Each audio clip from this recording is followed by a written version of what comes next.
Hi everyone, it's another vlog episode of Marvin Says, and for today's vlog episode, we are to talk about the different types of television. Alright, as we all know, the next gen consoles, that is the Xbox Series X, made by Microsoft, and PlayStation 5 or the PS5 made by Sony, are to be released holidays of this year, and people are so confused about which TVs are perfect for this home consoles, okay, gaming consoles. So I'm here to actually help you decide which TVs are appropriate for the next gen gaming consoles. Okay, so let's start. People are so confused kung anong TV ang bibili nila kasi in the market right now, you have the standard 720p, okay, followed by the 1080p, followed by 4K, and then you have the FHD, you have the UHD, and then you have OLED. So what are these things? Okay, ano ba itong mga to? So let's start. Okay, 720p, okay, 1080p, and then 4K. Ito yung resolution, right? So a standard resolution of a flat screen TV is 720p, right? 720p ang standard resolution. Okay, and then the next one is 1080p. Okay, and then the top of the line is 4K. Okay, why 4K? Kasi 4,000 pixels. Okay, which is actually 4 times than the 1080p. Okay, so ayan yung resolution, 720p, that's the standard. And then you have the mid-range, which is 1080p.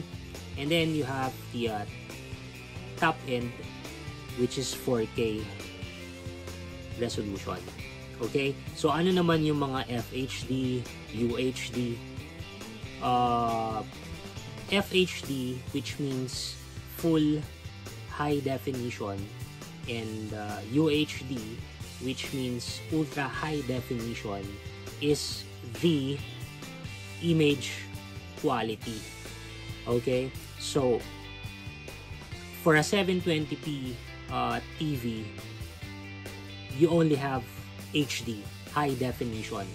Okay, lahat yan puro HD lang sa 720p TV, whether it be makikita niyo yan sa LCD or a LED.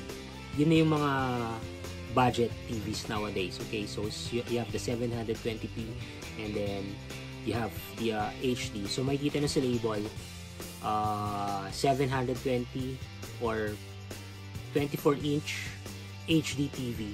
So pag sinabing HD TV, you have this idea na ang resolution mo is 720p.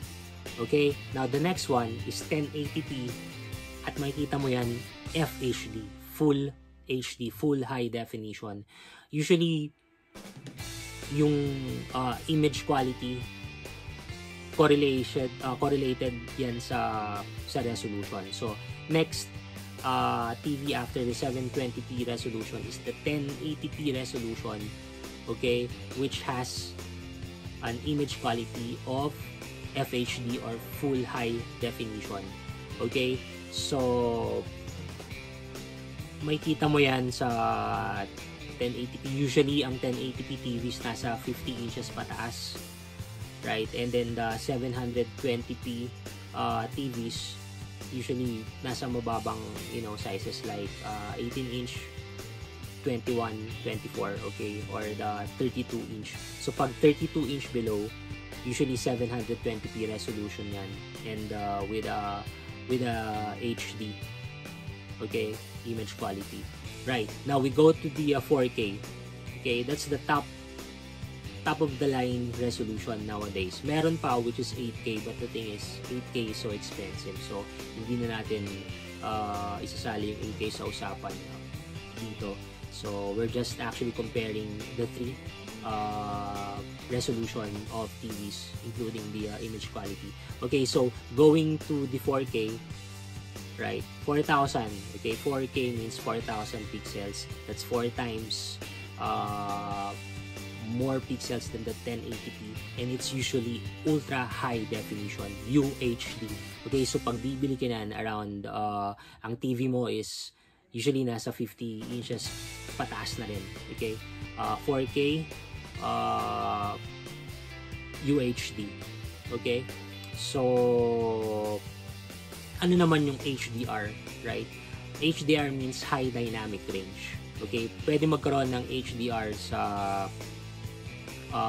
1080p TV at pwede ring magkaroon ng HDR sa 4K. Usually, pinaka top of the line talaga 4K UHD with HDR. Okay, ano yung HDR? HDR is just a feature.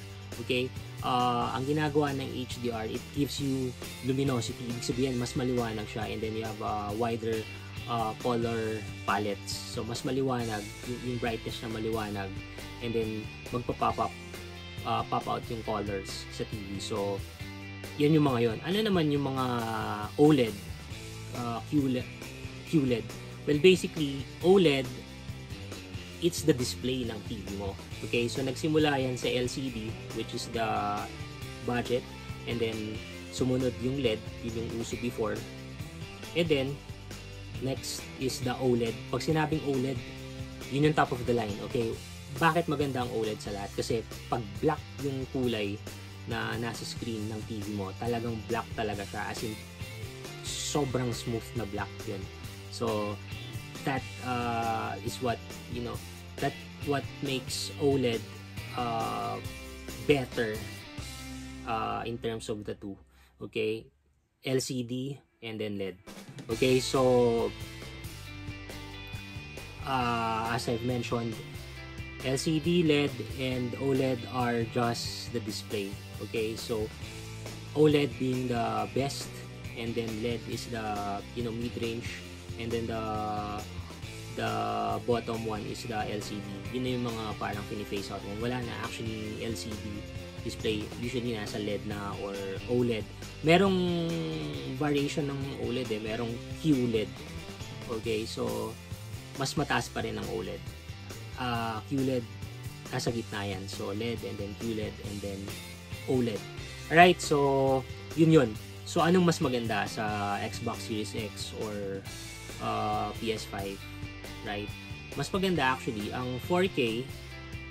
Pag sinabi mong 4K, definitely UHD na siya, and with the display of OLED, yan yung pinakamaganda.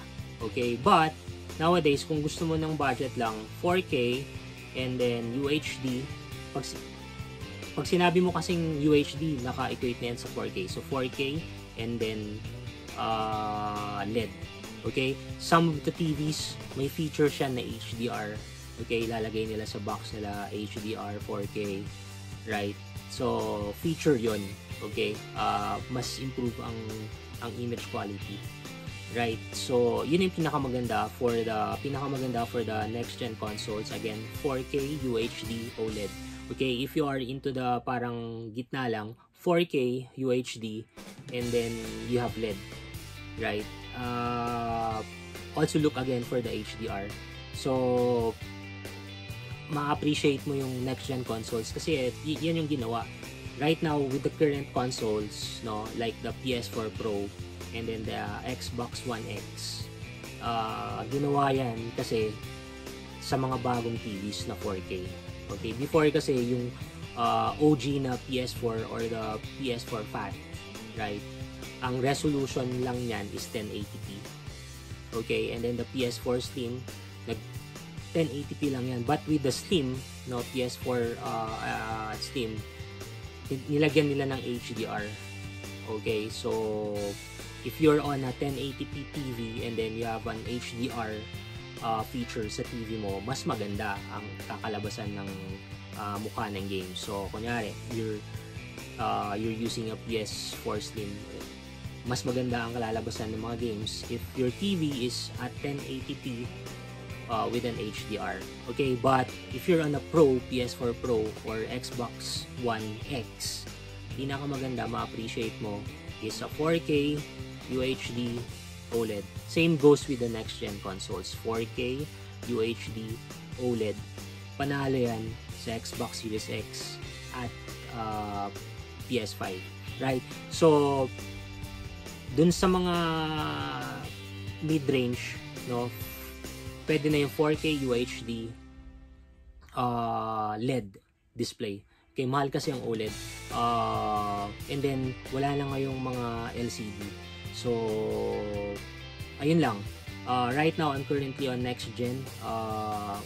I'm using an LG 55 inches OLED 1080p. Okay, pag sinabing 1080p, equate na yan sa naka-equate na yan sa full HD. Okay? So masasabi ko, no, I'm using a PS4 Pro. I upgraded my PS4 Fat to a PS4 Pro. The OLED display gives, you know,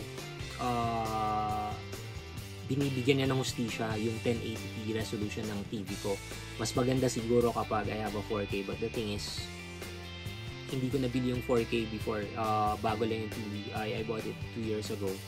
So I don't need to replace it kasi maganda naman. It's the top of the line TV at the time, 2018. So I'm using an LG 55 inches 1080p Full HD TV but with an OLED display.